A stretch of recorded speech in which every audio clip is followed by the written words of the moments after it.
मतदान की तारीख बदलने का फैसला ही भले ही चुनाव आयोग का हो, लेकिन इस पर भी उत्तर प्रदेश में सियासत बेहद तेज हो गई है।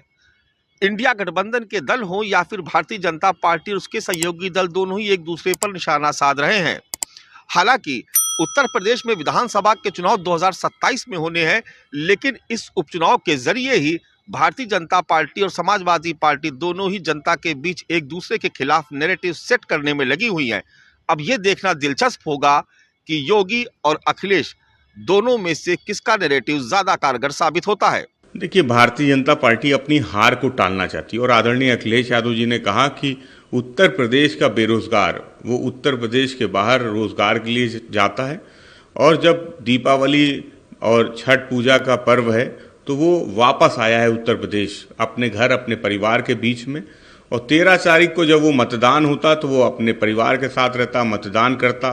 बेरोजगार मतदान करता तो भाजपा के खिलाफ करता। इस डर से भारतीय जनता पार्टी ने चुनाव की तारीखों को आगे बढ़ाने का काम किया, टालने का काम किया।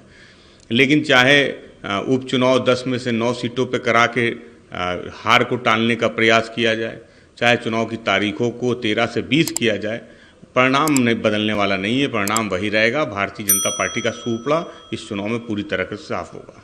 लोकसभा चुनाव में जनता ने बताया कि सपोर्ट किसके साथ है, कौन उत्तर प्रदेश क्या लोकतंत्र में राजा है, तो जनता ने बताया, जनता ने तय किया। समाजवादी पार्टी देश की तीसरी सबसे बड़ी पार्टी बनी, उत्तर प्रदेश की सबसे बड़ी पार्टी है। तो खिसियानी बिल्ली कौन है, कौन चुनाव से भाग रहा है, कौन 10 में से 9 ही चुनाव करा रहा है, ये पूरा देश जान रहा है। तो खिसियानी बिल्ली खंबा पले चाहे जितना नोचे है, चाहे 13 से 20 करे या 20 से और आगे बढ़ाए, परिणाम बदलने वाला नहीं। परिणाम वही होगा, भारतीय जनता पार्टी का सूपड़ा साफ होगा। प्रदेश के उपचुनाव हैं, 13 नवंबर उसकी डेट थी। निर्वाचन आयोग से मैं निवेदन किया, माननीय मुख्यमंत्री जी को भी पत्र लिखा कि ये डेट बहुत जल्दी है, दीपावली का पर्व है और उसके बाद कार्तिक स्नान है। कार्तिक स्नान के कारण से चुनाव प्रभावित होगा। गंगा स्नान जाने वाले भक्तजन वो 4 दिन 5 दिन के लिए गंगा स्नान चले जाते हैं और 15 तारीख का गंगा स्नान है।